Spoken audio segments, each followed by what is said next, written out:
Hello everyone, my name is Andy, I'm the creator of Event Horizon Gaming, and today we're gonna talk about Lust and Silas.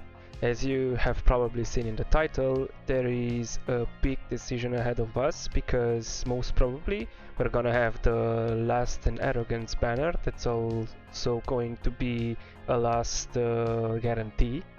So that means that you can summon for both Lust and Arrogance, and if you don't get Lust in 250 summons, in the 250th you're going to get her guaranteed. So that's going to be pretty cool, right? That's going to be an amazing banner. But what do we do when we are faced with another amazing banner, which is Silas and Vierna? So we both know, all of us know that Silas is one of the best heroes in the game, if not the best. He has amazing awakenings, and he also has a bond skill with Vierna, which is in the exact same banner. So besides being an amazing hero, if you also have Vierna, he's going to be for sure one of the best hero in your roster and in the game overall. So what do we do? What's happening?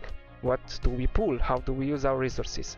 This is what we're gonna talk about, and I think it's very important because it's highly contextual, and it really depends on the amount of resources that you have, and if you already have either Silas or Vierna.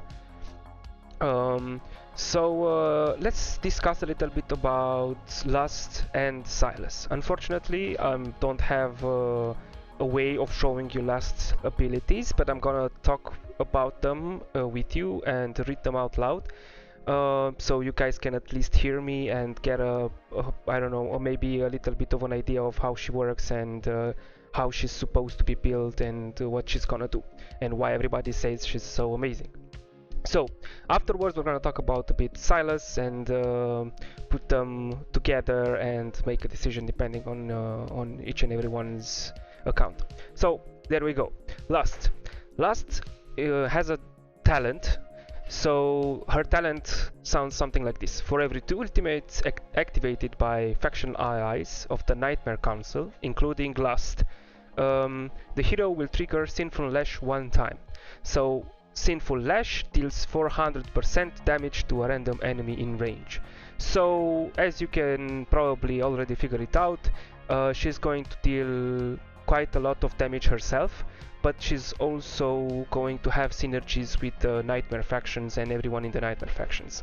So as you can see here in the Arrogance screen, he also has a bond skill with Lust, and he obtains 15% attack during the effect of Hellfire. So this is going to be amazing in coupled up together with Lust. So her attack, her normal attack is a continuous physical attack, Lust's that is, and she randomly attacks enemies in range 2 times, each dealing 80% damage with a 15% chance to attack allies instead. That sounds weird, right? But hear me out. If the target is an ally, deals damage equal to 5% of the target's current HP. So this is interesting because besides the Sinful Lash that's going to deal a lot of damage, she's also going to deal damage 2 times with her basic attacks. And if you fully upgrade her physical attack, she's going to deal 100% damage 2 times. So that's going to be 200% damage per attack, right? That's going to be pretty fucking awesome, right? So what's the deal with attacking your own allies? So she will attack their own allies or her own allies, and she's going to provide some rage regen for them. So besides the buff, you see that she's also going to withdraw a little bit of HP, but that's such a minimal amount of HP that it's negligible. She's going to deal damage to the allies that she hits equal to 5% of the target's current HP. So why is this negligible? It's negligible because, for example, if she hits Arrogance and Arrogance has out of, I don't know, let's say 15,000 HP. If Arrogance has 1,000 HP left, he's only going to get hit by Lust for 5% of 1,000 out of 1,000. So not out of his max HP, but his current HP. So even if he's close to dying, let's say he has, I don't know, 10 HP, he's going to be hit very, very, very, very little, so he's not going to die. So that's pretty fucking amazing already, right? Let's see what her ultimate is. So her ultimate is called Punishing Base, and during the ultimate she's going to deal 20% more damage, and each basic attack will land 4 lashes in a row, lasting for 15 seconds. So I think you can figure out some synergies here already, right? So she can trigger every time she two team members from the Nightmare faction will ultimate, she will trigger Sinful Lash. During the ultimate, her aura attacks are going to deal 20% more damage, so 200% plus even 20%. That's going to be amazing, and besides that, she's not going to hit 2 times in a row, but she's going to land 4 lashes in a row, lasting for 15 seconds. So already you can picture how amazing she can be if you build her with attack speed, if you build her with a lot of Nightmare factions, and if you even have a Toreador that can guarantee, that can provide a percentage of your attacks being doubled, and everything is amazing so far, right? So already Lust sounds pretty fucking cool. So her passive, her first passive is going to be every time Sinful Lash is triggered, increases attack speed by 30, stacking up to 3 times. So again, as I said, if you build her with attack speed, she's going to be even more powerful. And already she gets from her first passive, called Ecstasy, another 90 attack stacking 90 stacking attack speed. So 30 for every stack, and you can stack it for up to 3 times. So she is going to generate attack speed for herself. That's even more powerful. And the last passive is called Agonizing Delight. She's going to gain 20% damage increase upon dealing damage to allies with basic attacks, lasting for 4 seconds. If the target ally belongs to the Nightmare Council, there is a 40% chance to restore 10% rage for the target. So not only she's going to probably give to our allies, or her allies, 10% rage for the target, but she's also going to buff herself with 20% increased damage. So she sounds amazing. Couple that with the Capricious Love, the bond skill that she already has with Arrogance, she's going to be freaking awesome, right? So let's look a little bit into the Silas kits so we can compare those two and see. So we already know that Silas is a marksman, he's piercing, he deals a lot of single target DPS, he's one of the best marksmen out there, arguably the best hero you can have in the game right now if you have the bond skill with Vierna. So let's see. Physical attack deals 100% damage to one enemy, prioritizing airborne units. So this is pretty fucking cool. This can be useful in Gear Raid 3, in Guild Boss, in Guild War. So he's already useful everywhere, right? In Guild War, usually people are abusing flyers. So if you have a Silas, that's going to be amazing. You can defend yourself against flyers. What's his talent? His talent deals 20% extra damage to airborne units after attacking 5 times, triggering soul sniping on the next attack. So soul sniping deals 140% damage that ignores 50% of the target's defense. That's freaking insane, right? Because if you didn't know, Moonton increased, basically this is how Moonton manages content difficulty, right? If they want more difficult content, they are going to increase the defense of the NPCs or the monsters that are spawning. So having a Silas that is going to ignore not 10, not 30, not 40, but 50% of the target's defense is insane, because basically this is how you are making what Moonton does to their to its content to increase its difficulty negligible. So this is already insane, right? What's his ultimate? Damage increases by 60% and each attack becomes soul sniping that ignores the defense and magic resist of the target for 50 seconds.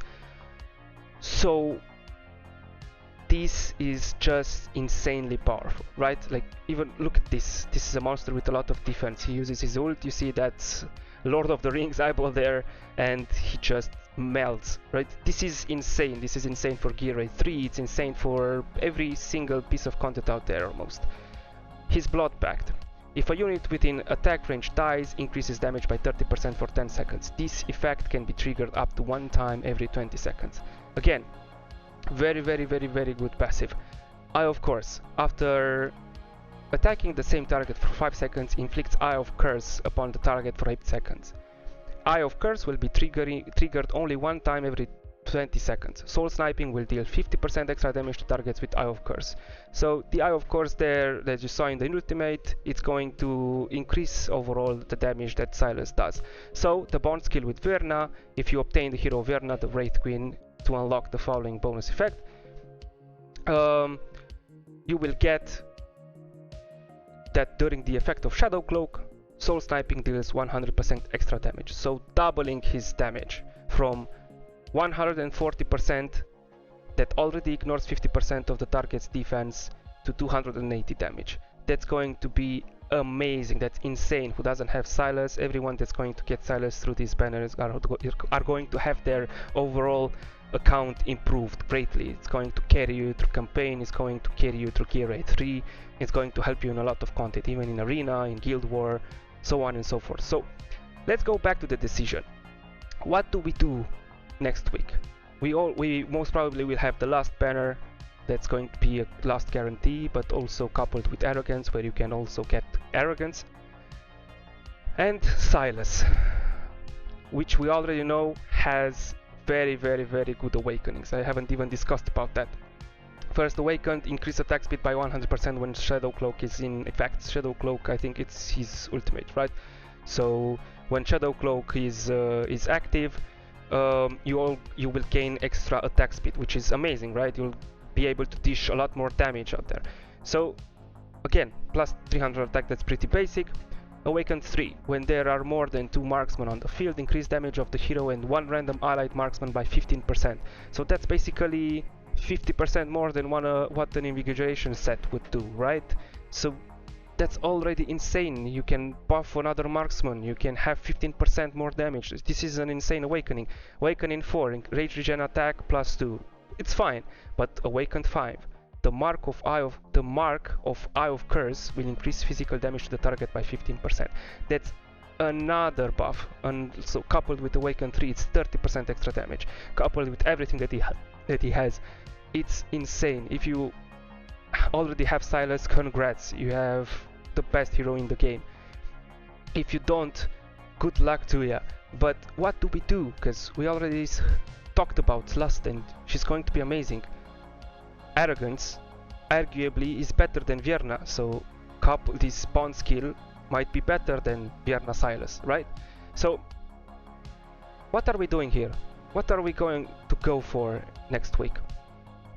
My honest opinion is that if you have Vierna and if you don't have Silas, you should pull for both if you have the resources. That would mean that you should have around 400 plus crystal summons. So not too many people have that, right? That's a little bit lowers the percentage of people that can do that. So here's my opinion. The majority of people should go for the last banner.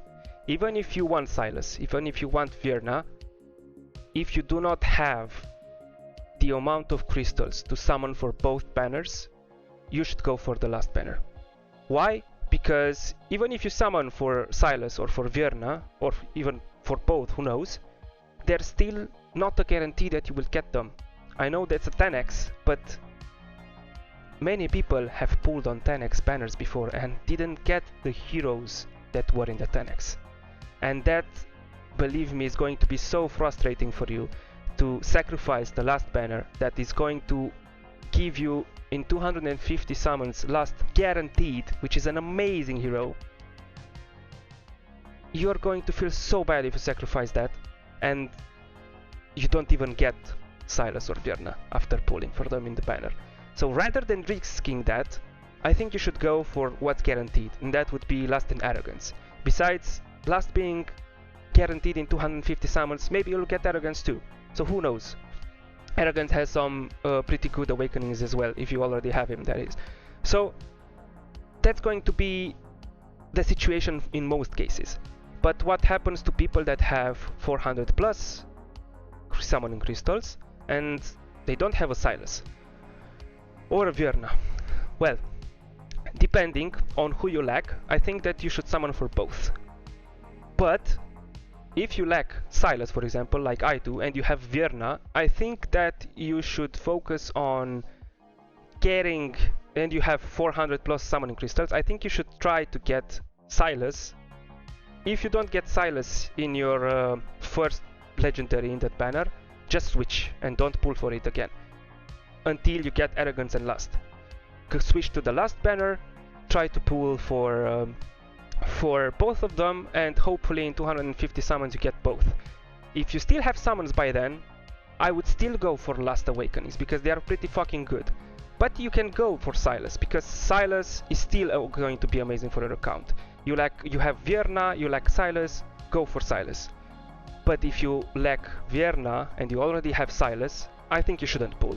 I think you should just stay with the last banner and try to get your awakenings, even if you have 400 plus summons.